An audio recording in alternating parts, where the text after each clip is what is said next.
Thank you, everybody. We're just so thrilled you're here. We just thought that we'd all take a moment to share how this idea got started and where we are going with it. And it got started, this idea, as most ideas do, with a feeling shared by the people on this stage, and then it quickly spread to many of you in this room, that something was not right in this country, that gridlock and hyperpartisanship was getting our country stopped.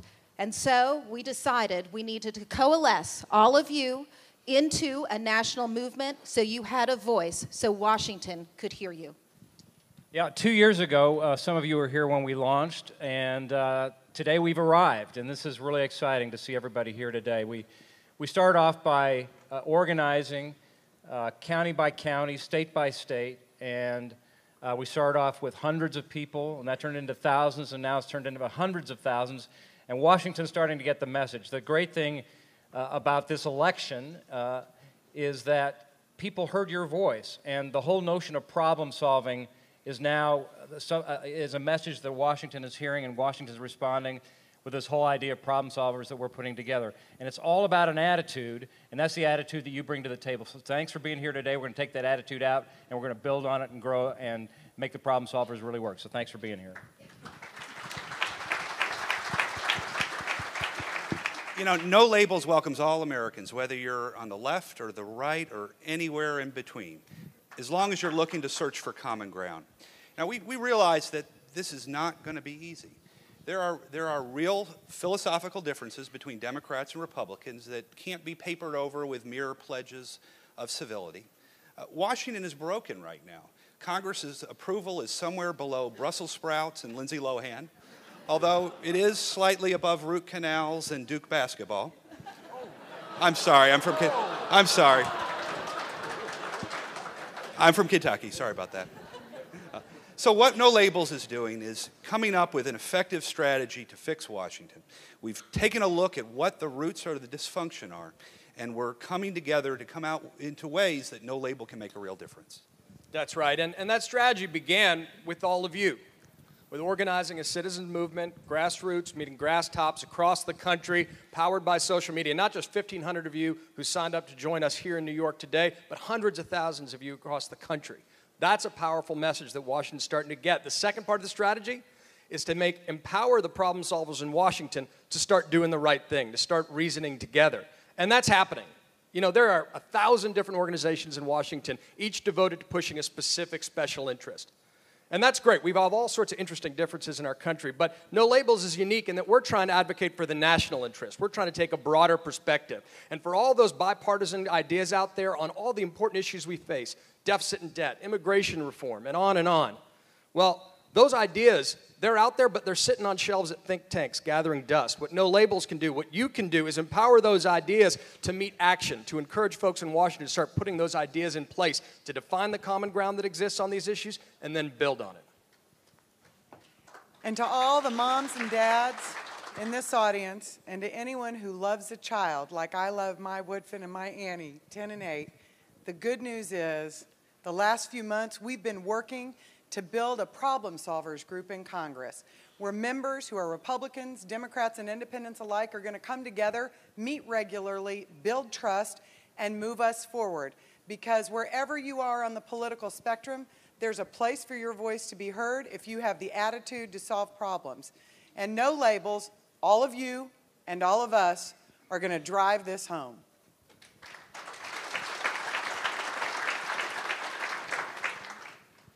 Well, you've heard about step one, which is all of you, a nationwide grassroots organization.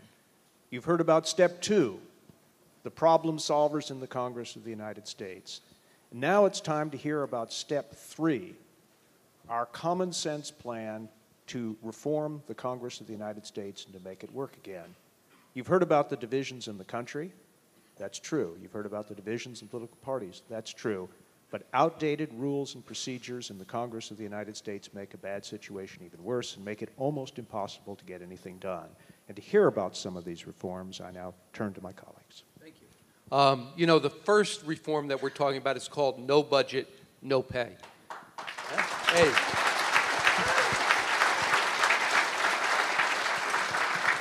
I'm not sure I have to explain it to this group, but I think for those that are listening from outside, maybe I'll take just a second and just simply say to you that as a business person, as a CEO, I can tell you I would be fired if I didn't do my job. And the reality of no budget, no pay is that we have not had a budget. We've not had a budget that's been approved since 1997. And if you think about that, just think about it for a second. Any organization, if that organization were to exist without a budget, that organization would not be able to sustain itself for the long term. Think about it in the context of the $3.7 trillion federal budget. And all no budget, no pay says is do your job, get the budget passed, whatever that budget is, and then you get paid. And the good news, for those of you applauding, is this is moving forward thanks to the leadership of Senator Heller, Congressman Cooper. We have 90 co-sponsors in the Senate and the House, and this bill has been filed.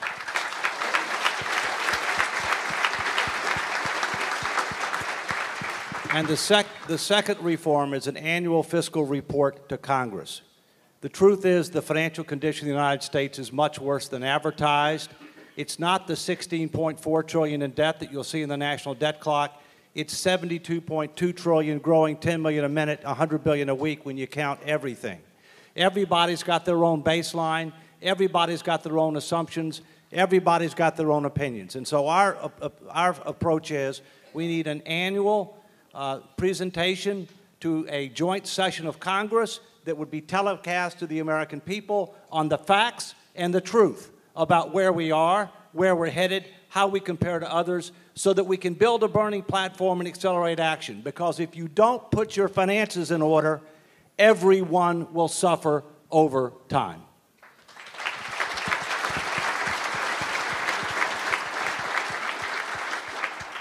And the third reform is the 5-day work week. I think we all understand that.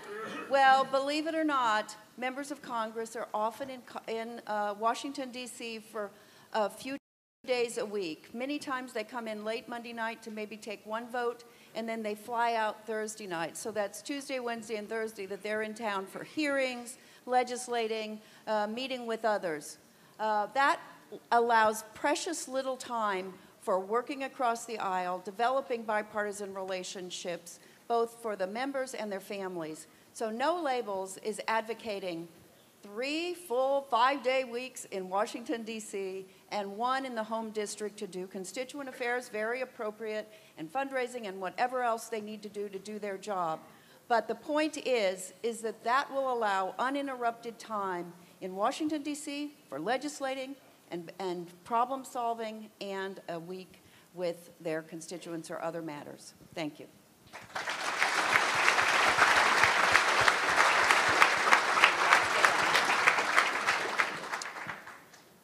Well, you've heard about the nationwide grassroots organization. You've heard about the problem solvers, the group in Congress. You've heard about specific reforms. But now, here is the biggest No Labels ask of all: a rebirth of real leadership in our nation's capital, in the executive branch and in the Congress. This is so important that we've reduced the real leadership we seek to the 5 principles of leadership, which are on the back of the badges that you're wearing. And let me just review them. They're really simple to state and really hard to do. Number 1, tell us the whole truth.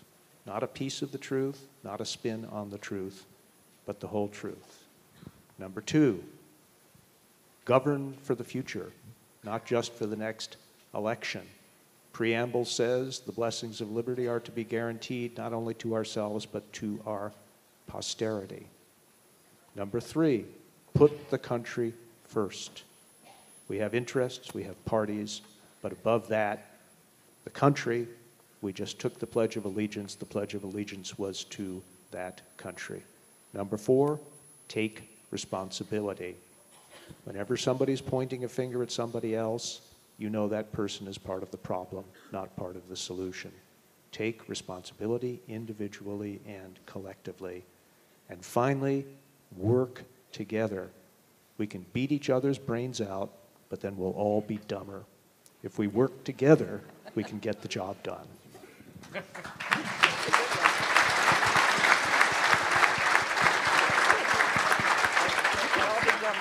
Let me just give you a quick anecdote about how practically and how powerful the No Labels movement is and can be. It's an anecdote about how Washington works and how grassroots can work. Ron mentioned no budget, no pay, which is a very powerful idea, which has really generated a ton of attention. As he said, 90 co-sponsors in the House and the Senate. We're well on our way to making that legislation real. We had a hearing in the Senate in the appropriate committee under Joe Lieberman. We couldn't get a hearing in the House because the head of the House committee, a very powerful, longtime incumbent Republican member, for a variety of reasons, just felt that it wasn't the right policy and refused to even have a hearing on it.